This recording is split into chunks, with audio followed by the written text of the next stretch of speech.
Hoy estamos con Pablo Alamá, que interpreta a Rey en La noche más larga, que se estrenó el pasado 8 de julio. Bueno, muchas gracias por la entrevista, Pablo. Lo primero, preguntarte qué tal estás. Pues muy bien, Diego. Nada, encantado de poder estar aquí charlando contigo. Bueno, pues lo primero, preguntarte cómo estás viviendo el impacto que está teniendo la serie y tu experiencia personal con ello. Pues claro, la verdad es que cuando me metí en este proyecto ya apuntaba maneras de que iba a ser un proyecto bastante grande, pero era mi primera vez en algo así y la verdad es que no sabía muy bien qué iba a pasar y me ha sorprendido bastante. O sea, primero que la serie creo que ha tenido una acogida brutal, quiero decir, ha estado en el top 10 mundial durante todo este mes y está siendo una pasada, ¿no? Y sobre todo yo lo estoy viendo en mensajes que me llegan a través de redes sociales, sobre todo de gente perteneciente al colectivo LGTBIQ+, pues como dándome las gracias por visibilizar esto, ¿no? Que al final, bueno, no es solo gracias a mí, es gracias a los guionistas y a la producción que ha decidido incluir este personaje.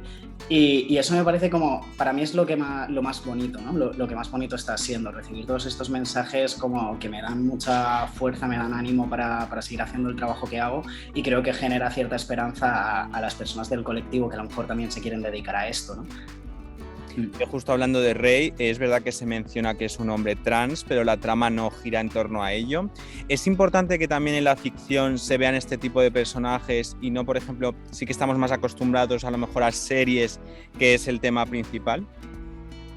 Yo creo que es un signo de que la sociedad está avanzando y de que estamos empezando a ver estas realidades disidentes como algo más natural y más normal, ¿no? Dentro de lo que la palabra normal pueda significar, evidentemente.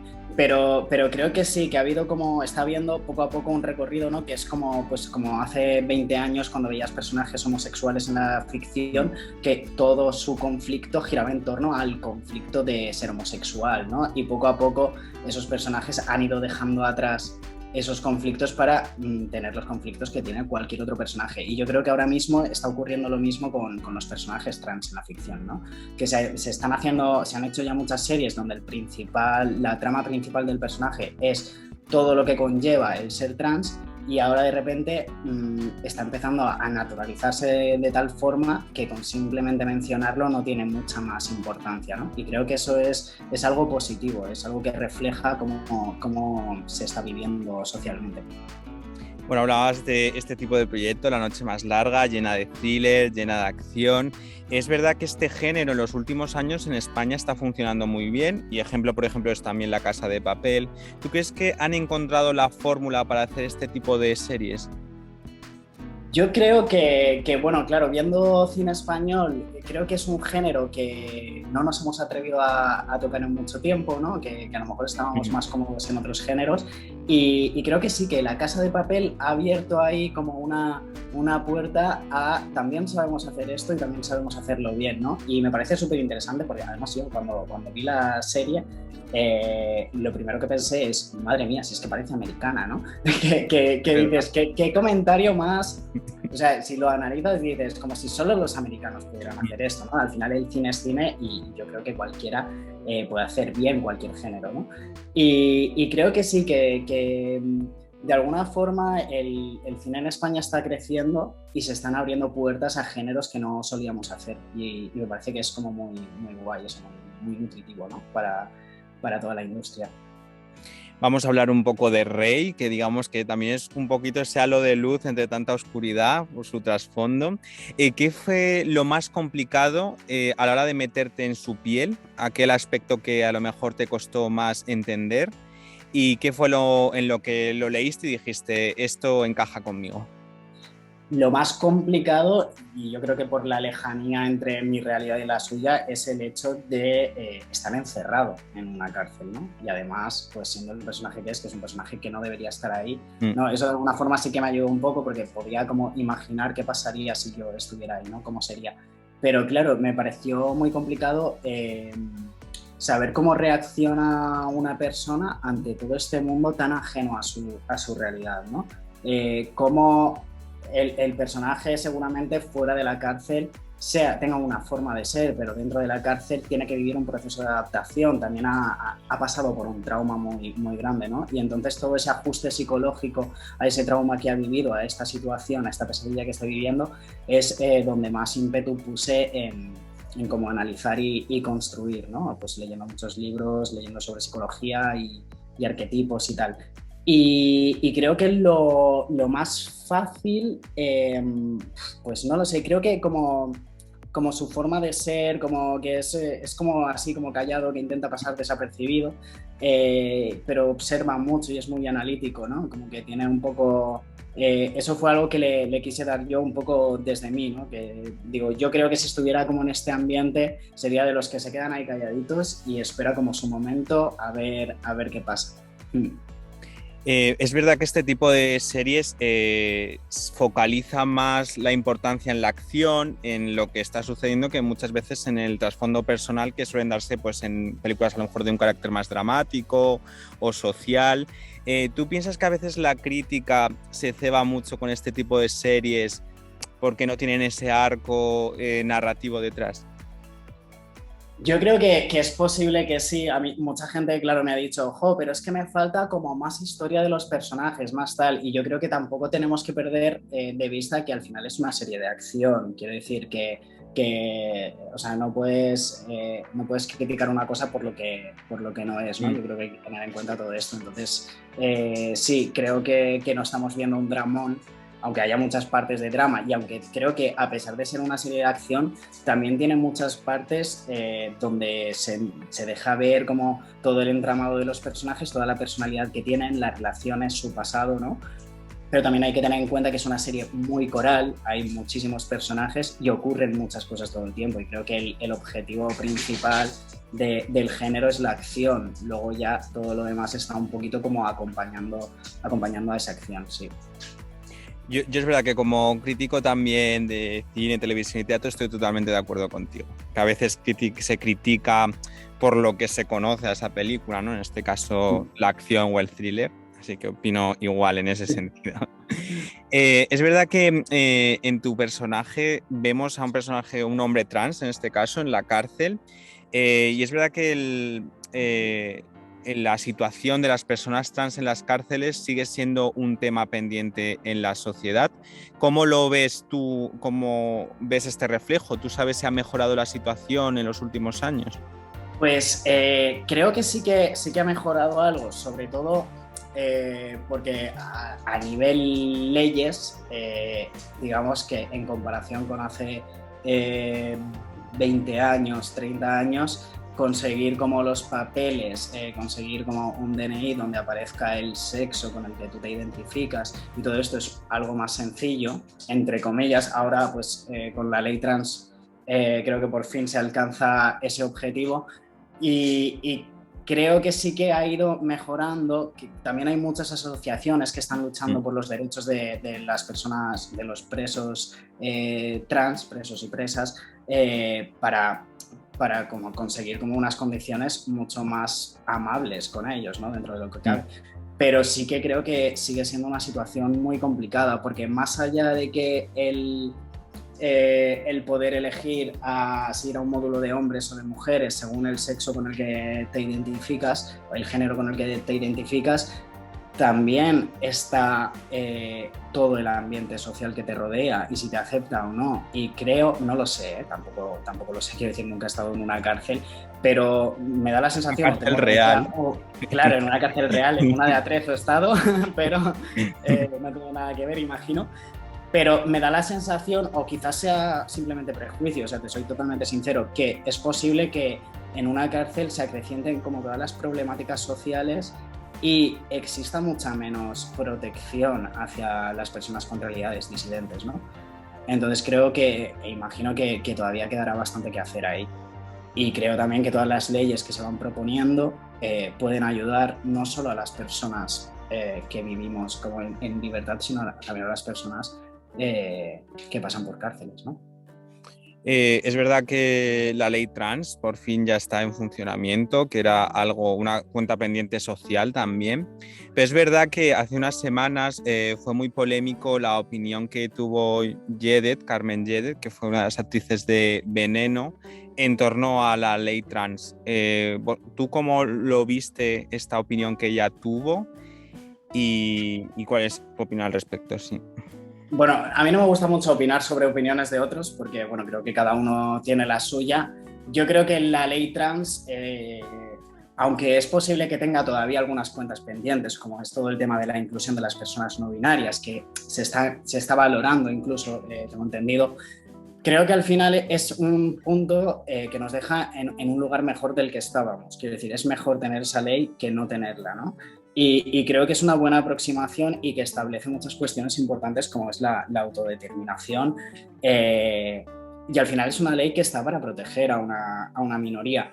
Quizá no sea perfecta, tampoco creo que todo tenga por qué ser perfecto de primeras, ¿no? Pero creo que es un buen punto de partida y creo que, o tengo entendido que sí que se ha escuchado al colectivo trans, que quizás se pueda escuchar más, posiblemente sí, pero me parece que es un buen punto de partida y que es algo que era muy necesario que estuviera vigente.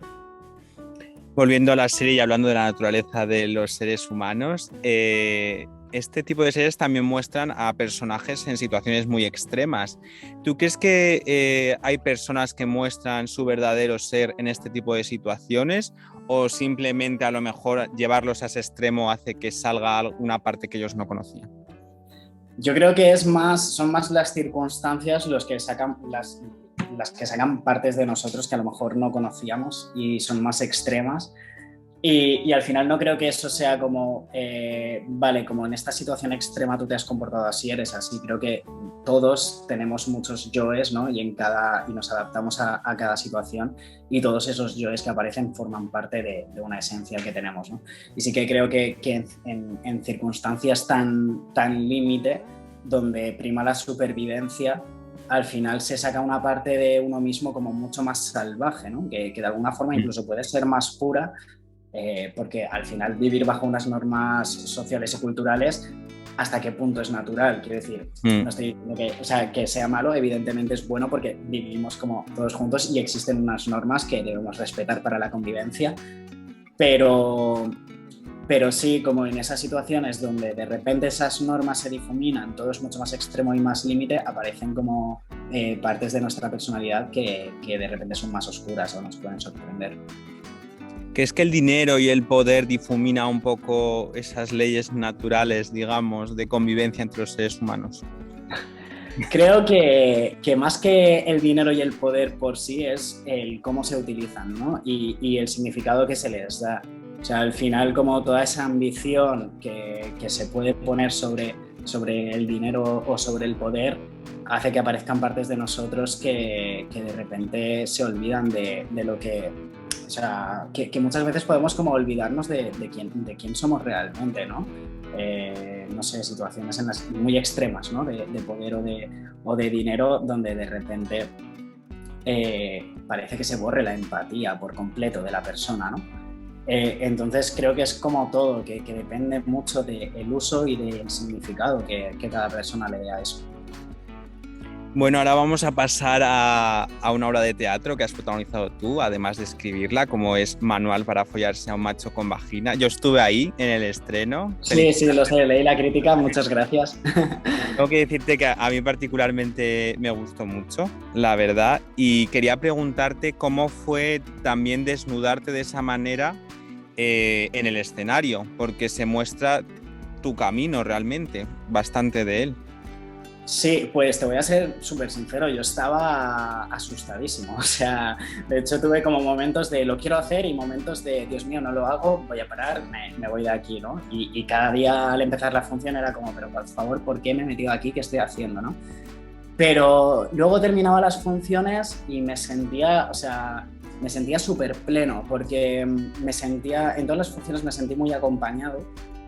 La verdad es que el público fue maravilloso, ¿no? Yo creo que también en todo momento yo tuve como objetivo hacer algo que fuera muy personal, ¿no? Que a lo mejor se tocan temas políticos o temas sociales, pero siempre como muy desde lo personal, desde lo íntimo, desde estoy aquí con vosotros, ¿no? Y creo que eso funcionó bien para sentirme cerca del público y para acercar el público a mí. Y la verdad es que fue muy bonito en ese aspecto. Yo creo que eso un poco es lo que me salvó de decir, vale, me estoy exponiendo muchísimo y siempre exponerse públicamente da miedo, ¿no? Y exponer la vulnerabilidad da miedo, te hace sentir débil, pero realmente yo salía de ahí cada día más fuerte. Entonces ha sido como un proceso muy curioso, muy bonito y también muy de trabajo psicológico a la vez, ¿no? Ha sido, sí, súper interesante. Yo, esto no es una pregunta, es una afirmación. Yo te tengo que admitir que, bueno, muchas veces cuando no conocemos todas las realidades en primera persona, se nos escapan ciertos detalles, por mucho que queramos aprender constantemente. Y tu obra a mí me hizo reflexionar y aprender. Yo ya sabía mucho sobre la realidad de, pues, como tú dices, disidentes, y siempre he estado muy interesado en ello. Pero tu obra me dio también pequeños detalles, como lo del centro médico, que yo creo que muchas veces no terminamos de caer en ello. Entonces sí que te agradezco que seas generoso en compartir tu vida con nosotros. Qué guay, pues me alegro un montón, porque al final yo había veces que tampoco sabía muy bien ni lo que estaba haciendo, ¿no? Era como, bueno, esto necesito contarlo, no sabía muy bien por qué, luego se fue colocando en su sitio. Pero sí, claro, vamos a ver, al final hay tantas realidades como diferentes. O sea, diría que incluso todas las realidades son diferentes, ¿no? Que la normatividad existe, pero no todo, o sea, existe porque es una especie de cosa que se ha generado, que se ha construido, pero no todo el mundo pertenece a la normatividad, ¿no? Y al final hay tantas realidades que difieren de esa normatividad que creo que es imposible conocerlas todas y conocerlas todas al dedillo, ¿no? Por eso siempre es como interesante escuchar a los que pertenecen a esas otras realidades o a esos otros colectivos, porque de repente vemos cosas como más concretas, ¿no? Como lo del médico, que cualquier persona pues no tienes ni por qué imaginártelo ni por qué pensar en ello. Pero sí, creo que en ese aspecto es interesante como que las personas de realidades disidentes empiecen como a tener su propia voz también. Hablando de esta supuesta normalidad, sí es verdad que a la hora de hablar con actores y actrices trans, muchas veces pues, se habla de la visibilidad también, hay mayor visibilidad de actrices trans que de actores trans muchas veces, pero también porque se les da ya personajes de mujeres trans y, por ejemplo, hay actores trans que se les da personajes de hombres sin especificar si son trans o cis. ¿Cómo ves tú esta dicotomía en el que el hombre trans es menos visibilizado, pero entre comillas entra más en esa normalidad, entre comillas? Yo creo que esto viene, o sea, lo que ocurre en la ficción creo que es un reflejo de lo que ocurre luego en el día a día y en la realidad. Y creo que las personas, los hombres trans, siempre han estado más invisibilizados. O sea, de hecho, yo, por ejemplo, en la obra hubo una parte así como más documental en la que preguntaba a gente, les pedía por WhatsApp que me mandaran un audio sobre qué era lo primero que les venía a la cabeza al escuchar la palabra trans. Y prácticamente no sé cuántos audios recibí, a lo mejor alrededor de 50, y de esos 50, excepto 2 o 3 personas que a lo mejor estaban más metidas en el tema, el resto todos me respondían, pues me viene una mujer que se ha operado para cambiarse de sexo, ¿no? Como todo muy así, muy el cliché. Creo que de alguna forma han tenido más voz o más visibilidad las mujeres a lo largo de la historia y se han quedado un poco con esa visibilidad. Creo también que poco a poco los hombres trans también vamos reivindicando como esa visibilidad, igual que las personas no binarias, que de hecho están ahora en un momento de muchísima reivindicación también de, oye, existimos, ¿no? No solo existen los hombres trans y las mujeres trans, sino también hay muchas más personas dentro de todo un espectro trans. Creo que es muy guay que las mujeres tengan esa visibilidad, pero creo que el resto también tenemos que llegar a alcanzarla. El tema de que quizá los hombres trans lleguen a hacer papeles donde no se especifique si son trans o no, creo que también viene por una cosa como un poco de que se tiene la idea, o que no sé hasta qué punto es cierto, ¿no? Porque la medicina avanza muchísimo, de que los hombres trans tienen mucho más cis-passing, ¿no? Como que se aparentan ser más cisgénero que una mujer trans. A mí tampoco me gusta hablar de esto porque creo que que al final es un poco como todo eso dentro de unos clichés de el hombre tiene que ser así físicamente, la mujer tiene que ser así físicamente. Totalmente. Y creo que hay de todo, ¿no? Pero sí que, claro, al final en ficción audiovisual los perfiles están muy basados en clichés estéticos muchas veces, ¿no? Y tú tienes que dar un perfil estético más que un perfil de personalidad.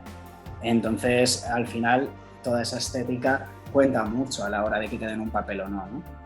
Pero también creo que esto es algo que tiene que empezar a cambiar y creo que poco a poco también va cambiando. Ya se van viendo personajes trans donde, o sea, personajes que no se especifica si son trans o cisgénero, interpretados por actores y actrices trans, ¿no? Que creo que ese es el punto al que tenemos que llevar. Totalmente. Yo estoy, por ejemplo, escribiendo, bueno, vamos a estrenar mi primera obra de teatro y hemos escrito un guión sin género para que lo pueda interpretar cualquier tipo de actor o actriz o personas no binarias, porque creo que hay que empezar también a hablar de personas muchas veces que de ciertos términos o buscar un estereotipo de masculinidad o feminidad. Yo creo que ese es el punto al que hay que llegar, ¿no? Y para mí eso sería lo ideal, ¿no? Que todo estuviera ya tan aceptado y tan asimilado que no fuera necesario como reparar en cuál es el género de cada personaje. También creo que hasta que llegue, o sea, que todo eso tiene que ser también reflejo de cómo la sociedad lo va aceptando. Y que para ese proceso de aceptación social es necesario como reivindicar mucho las etiquetas, ¿no? Como pasar por una etapa de tengo esta etiqueta existe, yo soy trans no binario, soy trans, mujer trans, soy hombre trans, da igual, lo que sea, no importa, ¿no? Como reivindicar mucho esa etiqueta y hacer ruido hasta que se acepte, y una vez se acepte es cuando podemos como destruir o deconstruir todo eso, ¿no? Pero creo que todo forma parte como de un proceso. De un proceso, sí, yo también lo creo, porque al final si no sabemos que existen, no podemos hablar de ello o que forme parte de un proceso, sí. Y ya para terminar, bueno, te podemos ver en La noche más larga en Netflix, te pudimos ver con la obra de teatro. ¿Tienes más proyectos ahora que empieza pronto la nueva temporada teatral, más proyectos de ficción? Pues mira, estoy ahora ensayando una obra de teatro que dirige un colega que se llama Rodrigo Villalba y la estrenaremos en noviembre. Los sábados de noviembre estaremos en el umbral de primavera, se llama La celebración de los cuerpos que caen. Es una cosa como totalmente diferente a lo que he estado haciendo porque es como una cosa como mucho más abstracta, mucho más de teatro físico. Y también se reivindica un poco todo el tema de realidades disidentes, desde un punto de vista como más de cómo el compartir una herida individual genera comunidad, ¿no? Y un poco la idea motor de la obra es esa, y entonces pues nada, van como ocurriendo cosas, ¿no? Y nada, estoy con eso y bueno, luego proyectos que tengo así como un poco a medias propios que también me apetece como llevar a cabo en teatro y por ahora eso. Bueno, muy bien, pues te podemos ver en La noche más larga en Netflix y en noviembre en el umbral de primavera. Pues sí. Muchísimas gracias, Pablo, ha sido un placer hablar contigo y hablar de tantas cosas además. Gracias a ti, Diego, un placer.